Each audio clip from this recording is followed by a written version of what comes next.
আপু, আজ রমজানের জুমার দিন। একটু ভাবুন তো, সারা বছরে এমন দিন কয়টা আসে যখন রমজানের বরকত আর জুমার ফজিলত একসাথে মিলে যায়? মাত্র 4 থেকে 5টা। আর এই বছরে আজকের এই জুমাটা, এটা আর কখনো ফিরে আসবে না। কিন্তু আপু, সত্যি কথা বলি, আমরা অনেকেই জানি না এই দিনটাকে কিভাবে পূর্ণভাবে কাজে লাগাতে হয়। বিশেষ করে আমরা নারীরা। আমরা তো জুমার নামাজেও যেতে পারি না। তাহলে কি এই দিনের ফজিলত থেকে আমরা বঞ্চিত?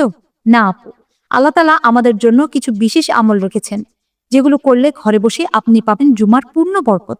আজ আমি আপনাকে এমন 5টি আমলের কথা বলবো, যেগুলো ঘরের কাজের ফাঁকেই করা যায়। রান্না করতে করতে, বাচ্চা সামলাতে সামলাতে, সংসার চালাতে চালাতেই এই আমলগুলো হয়ে যাবে। শেষ পর্যন্ত থাকবেন আপু, কারণ পঞ্চম আমলটা এতটাই শক্তিশালী যে এটা শুধু আপনার একার না, আপনার পুরো পরিবারের ভাগ্য বদলে দিতে পারে ইনশাআল্লাহ। আসসালামু আলাইকুম রহমতুল্লাহ। আপু, রাসূলুল্লাহ সাল্লাল্লাহু আলাইহি সাল্লাম বলেছেন জুমার দিন হলো সাপ্তাহিক ঈদের দিন। সুনানে আবু দাউদ। ভাবুন তো, সপ্তাহে একটা ঈদ, আর সেই ঈদ যখন রমজানে আসে তখন এর মর্যাদা কত বেড়ে যায়। আল্লাহ তাআলা এই দিনে এমন একটি মুহূর্ত রেখেছেন যখন যে দোয়াই করা হয় আল্লাহ তা কবুল করেন। হাদিসে স্পষ্ট এসেছে। তাহলে আজকের এই মহামূল্যবান দিনটা আমরা কিভাবে হাতছাড়া করব? চলুন জেনে নিই সেই 5টি আমল। প্রথম আমল, সূরা কাহফ তেলাওয়াত করা বা শোনা। আপু, রাসূলুল্লাহ সাল্লাল্লাহু আলাইহি সাল্লাম বলেছেন, যে ব্যক্তি জুমার দিন সূরা কাহফ পড়বে তার জন্য 2 জুমার মাঝখানে সময়টুকু নূরের আলোকিত হয়ে যাবে। সহিহ আল জামে।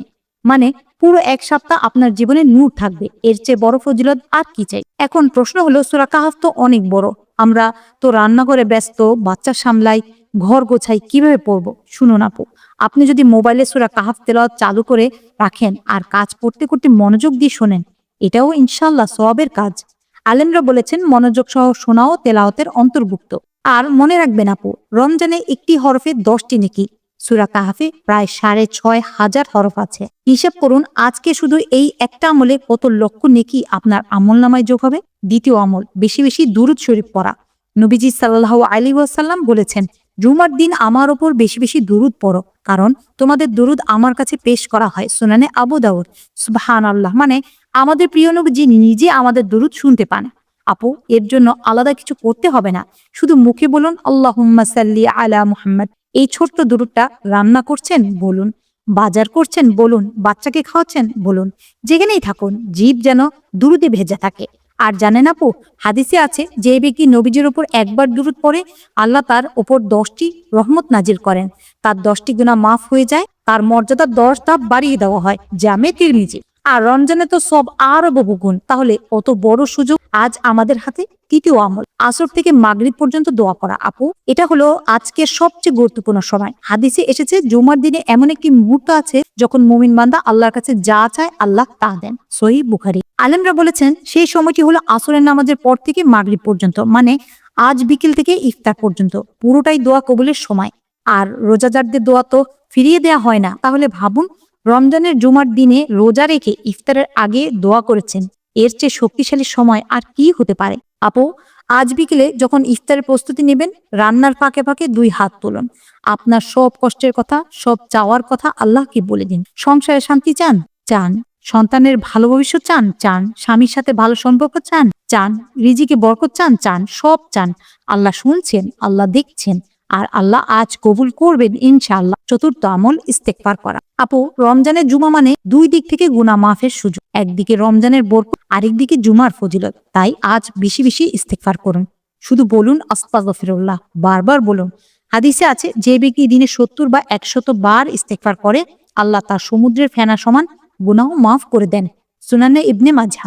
সুবহানাল্লাহ। আপু, আমরা প্রতিদিন জেনে অজানায় কত গুনাহ করি। কথায় গুনাহ, কাজে গুনাহ, চোখে গুনাহ, মনে গুনাহ। আজকে এই দিনে সব মাফ চেয়ে নিন। আল্লাহ তওবাকারীকে ভালোবাসেন। আর যে বান্দা তওবা করে ফিরে আসে, আল্লাহ তাকে এমন ভাবে ভালোবাসেন যেন সে কখনো গুনাহ করেননি। একটা শক্তিশালী ইস্তিগফার শিখিয়ে দিচ্ছি। আস্তাগফিরুল্লাহ আল আযীম আল্লাযী লা ইলাহা ইল্লা হুয়াল হাইয়ুল কাইয়্যুম ওয়া আতুবু ইলাইহি। এটা পড়লে আল্লাহ কবিরা গুনাহ মাফ করে দিতে পারেন ইনশাআল্লাহ। পঞ্চম এবং সবচেয়ে শক্তিশালী আমল, পরিবারে দ্বীনের পরিবেশ তৈরি করা। আপু, এটাই সবচেয়ে গুরুত্বপূর্ণ, অথচ অনেকেই জানেন না। শুনুন, একজন মা বা স্ত্রী হিসেবে আপনি ঘরের কেন্দ্রবিন্দু। আপনি যদি ঠিক থাকেন, পুরো পরিবার ঠিক থাকে। আপনি যদি দ্বীনের পথে চলেন, সন্তানরাও দ্বীনের পথে আসে। এটা ইসলামের শিক্ষা। আজকের এই জুমার দিনে আপনি কি করতে পারেন? সন্তানকে একটা হাদিস শেখান, বলুন, বাবা আজ জুমার দিন, রাসূলুল্লাহ সাল্লাল্লাহু আলাইহি সাল্লাম বলেছেন এটা সপ্তাহে ঈদের দিন। এই এক লাইন ব্যাস আপনার সন্তান শিখে গেল। স্বামীকে জুমার গুরুত্ব মনে করিয়ে দিন ভালোবেসে, বলুন আজ জুমা। সূরা কাহাফ পড়েছেন? এই এক প্রশ্ন হয়তো মনে করিয়ে দিলেন। ঘরে কোরআন তেলাওয়াতের পরিবেশ বানান, মোবাইলে তেলাওয়াত চালু রাখুন, বাচ্চারা শুনবে, স্বামী শুনবে, আপনিও শুনবেন, সবার আমলনামায় নেকি যোগ হবে। আর জানেন আপু, রাসূলুল্লাহ সাল্লাল্লাহু আলাইহি ওয়াসাল্লাম বলেছেন যে ব্যক্তি কাউকে ভালো কাজের দিকে ডাকে সে তার সমান সওয়াব পায়। সহিহ মুসলিম। মানে আপনি সন্তানকে একটা আমল শেখালেন, সন্তান সেটা করলো, সেই সব আপনার আমলনামায়ও যোগ হবে। সুবহানাল্লাহ। আজকের এই জুমার দিনে ছোট্ট বাচ্চাগুলোকে বলুন, চলো একসাথে আল্লাহর কাছে দোয়া করি। ওদের ছোট হাতগুলো আকাশের দিকে তুলে দিন, শেখান কিভাবে দোয়া করতে হয়। একটি শিশুর দোয়া আল্লাহর কাছে অত্যন্ত পছন্দের, আর আপনি সেই দোয়া শিখিয়ে দিলেন, সেই নেকিটাও আপনার। আপু, এই 5টি আমলের কোনোটাই কঠিন না। দেখুন, সূরা কাহাফ শুনলেন কাজ করতে করতে, দুরূদ পড়লেন মুখে মুখে, দোয়া করলেন ইফতারের প্রস্তুতির সময়, ইস্তেগফার করলেন যখন তখন, আর পরিবারকে একটু সাথে নিলেন। এই তো, সব মিলিয়ে হয়তো আধা ঘন্টাও লাগবে না আলাদা সময়, কিন্তু সওয়াব লক্ষ লক্ষ নেকি। আপু, আজকের এই জুমাটা আর ফিরে আসবে না, এই মুহূর্তটা আর ফিরে আসবে না। তাই দয়া করে এই সুযোগ হাতছাড়া করবেন না। আজ সকাল থেকেই শুরু করে দিন। সূরা কাহাফ শুনুন, দুরূদ পড়ুন, আর বিকেলে ইফতারের প্রস্তুতির সময় সব ছেড়ে কিছুক্ষণ আল্লাহর সামনে হাত তুলুন, কাঁদুন, চান, আল্লাহ দেবেন ইনশাআল্লাহ। আমি আপনাদের সবার জন্য দোয়া করছি, আল্লাহ যেন আপনাদের এই জুমা কবুল করেন, আপনাদের সব দোয়া পূরণ করেন, আপনাদের পরিবারকে হেফাজত করেন। আমিন। ভিডিও শেষ করার আগে আমি আপনাদের কাছে 3টা কথা চাই। 1, কমেন্টে বক্সে লিখবেন আজকের এই 5টি আমলের মধ্যে আপনি কোনটি করবেন। লিখে যান, ইনশাআল্লাহ আজ আমি 5টি আমলই করব। এই একটা কমেন্টে আপনার সংকল্পের সাক্ষী হবে, আর আল্লাহর কাছে আপনার প্রতিজ্ঞার দলিল। 2, এই ভিডিওটি শেয়ার করুন আপনার প্রতিটি মুসলিম বোনদের সাথে, কারণ যে ব্যক্তি ভালো কাজের পথ দেখায় সে সেই কাজের সমান সওয়াব পায়। আপনার একটি শেয়ার হয়তো কোনো বোনের জুমা পূর্ণ করতে সাহায্য করবে, আর আপনিও সেই সওয়াব পাবেন। 3, সাবস্ক্রাইব করুন আমাদের চ্যানেল, কারণ আগামী শনিবার আমরা আলোচনা করব শবে কদর কোন রাতে।